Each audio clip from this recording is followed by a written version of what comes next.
प्रभु श्री राम, इन्हें कौन नहीं जानता। हिंदू धर्म के सबसे बड़े राजा, जिन्होंने करीब 10,000 से अधिक वर्षों तक शासन किया। लेकिन बहुत ही कम लोग हैं जो यह जानते हैं कि उनकी मृत्यु कैसे हुई। सबसे पहले मैं आपको बताना चाहता हूं कि प्रभु श्री राम भगवान विष्णु के अवतार हैं। भगवान विष्णु के अवतारों की कभी मृत्यु नहीं होती, बल्कि वे इस मृत्यु लोक को त्याग कर अपने लोक में वापस चले जाते हैं। इस संसार में हर व्यक्ति के मन में यह सवाल जरूर आता है कि क्या कारण रहा होगा और क्यों भगवान श्री राम को अपने परिवार को छोड़कर विष्णु लोक वापस जाना पड़ा था। पद्म पुराण की एक कथा के अनुसार एक दिन एक वृद्ध संत भगवान श्री राम के दरबार में पहुंचे और भगवान राम से अकेले में बात करने के लिए उनसे निवेदन किया। उस संत का निवेदन स्वीकार करते हुए प्रभु श्री राम उन्हें कक्ष में ले गए और उस संत की एक शर्त थी कि हम दोनों के बीच के वार्तालाप में जो भी विघ्न डालेगा उसे मृत्यु दंड दिया जाएगा। और द्वार पर अपने छोटे भाई लक्ष्मण को खड़ा कर दिया गया और लक्ष्मण से कहा कि यदि उनकी और संत की चर्चा के किसी ने भी भंग करने की कोशिश की तो उससे वह मृत्यु दंड देंगे। इसलिए जब तक हमारे और संत के बीच वार्तालाप चल रही हो वह किसी को भी कक्ष में प्रवेश न करने दें। लक्ष्मण ने अपने ज्येष्ठ भ्राता की आज्ञा का पालन करते हुए प्रभु श्री राम और उस संत दोनों को उस कमरे में एकांत में छोड़ दिया और स्वयं कमरे के बाहर दरवाजे पर पहरा देने लगे। उस समय भगवान श्री राम से मिलने आने वाले वह वृद्ध संत कोई और नहीं बल्कि विष्णु लोक से भेजे गए कालदेव थे, जिन्हें पृथ्वी पर भगवान राम को यह बताने भेजा गया था कि उनका जीवन के उद्देश्य अब पूरे हो चुके हैं, इसलिए अब उन्हें वापस लौटना होगा। अभी उस वृद्ध संत जो कि कालदेव थे और श्री राम के बीच वार्तालाप चल रही थी कि अचानक प्रभु श्री राम से मिलने उसी समय वहां पर ऋषि दुर्वासा आ गए। ऋषि दुर्वासा ने प्रभु श्री राम से मिलने के लिए उस कक्ष में जाने की अनुमति मांगी, लेकिन लक्ष्मण जी ने अपने ज्येष्ठ भ्राता भगवान राम की आज्ञा का पालन करते हुए ऋषि दुर्वासा को उस कक्ष में जाने से मना कर दिया। हम आपको बताना चाहते हैं कि ऋषि दुर्वासा हमेशा से ही अपने अत्यंत क्रोध के लिए जाने जाते हैं। यहाँ तक कि ऋषि दुर्वासा के क्रोध की कहर स्वयं प्रभु श्री राम को भी मिली थी। लक्ष्मण के बार बार मना करने पर ऋषि दुर्वासा अपनी बात से पीछे नहीं हटे और अंत में ऋषि दुर्वासा ने लक्ष्मण से कहा कि अगर वह उन्हें श्री राम से मिलने नहीं देंगे तो वह श्री राम सहित समस्त अयोध्या नगरी और सूर्यवंश को श्राप दे देंगे। ऋषि दुर्वासा की श्राप की बात सुनकर लक्ष्मण एक बार सहम से गए।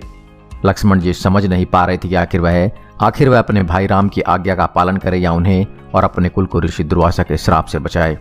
ऋषि दुर्वासा द्वारा श्री राम को श्राप देने की बात सुनकर लक्ष्मण जी काफी भयभीत हो गए और उन्होंने एक कठोर निर्णय लेने का प्रण किया।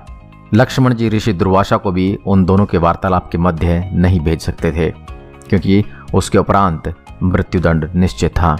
लक्ष्मण कभी नहीं चाहते थे कि उनके कारण उनके ज्येष्ठ भ्राता प्रभु श्री राम और उनके समस्त सूर्यवंश को ऋषि दुर्वासा का श्राप मिले, इसलिए उन्होंने अपने को बलिदान देने का फैसला कर लिया।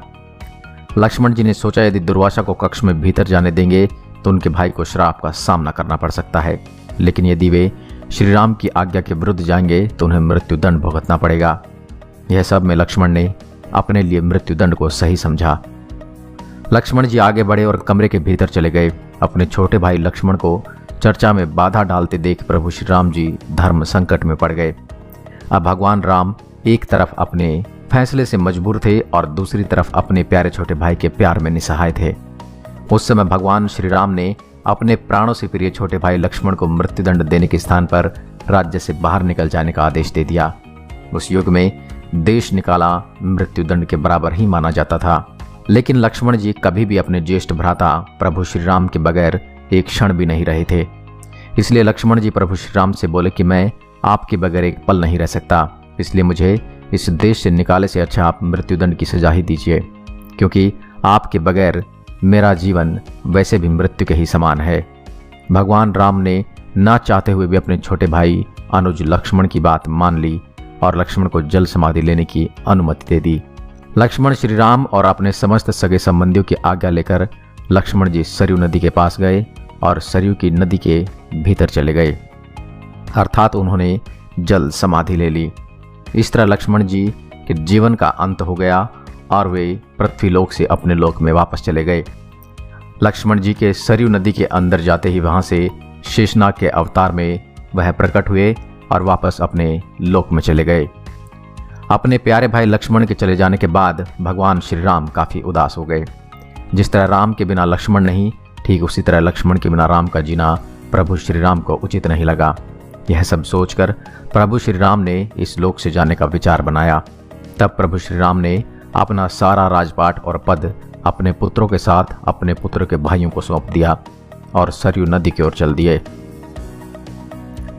सरयू नदी के तट पर पहुंचकर प्रभु श्री राम ने अपने गुरुजन और सारे सगे संबंधियों से अंतिम विदा मांगी और फिर भगवान श्री राम सरयू नदी के जल में प्रवेश कर गए।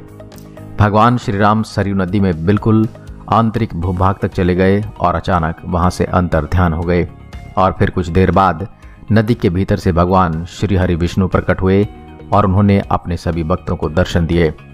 इस प्रकार प्रभु श्री राम ने अपना मानवीय रूप त्याग कर अपने वास्तविक स्वरूप भगवान विष्णु का रूप धारण किया और वैकुंठ धाम की ओर प्रस्थान कर गए। तो यह थी कहानी कि कैसे प्रभु श्री राम ने इस मृत्युलोक को छोड़ा।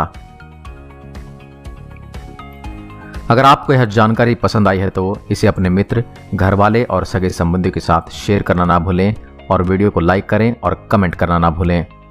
ऐसे ही अन्य वीडियोस देखने के लिए हमारे चैनल को सब्सक्राइब करें, बेल आइकन जरूर दबाएं ताकि आपको नोटिफिकेशन मिलता रहे। मैं एक बार फिर आपके सामने उपस्थित होऊंगा एक और ऐसा ही वीडियो लेकर। तब तक के लिए नमस्कार, जय हिंद, जय भारत।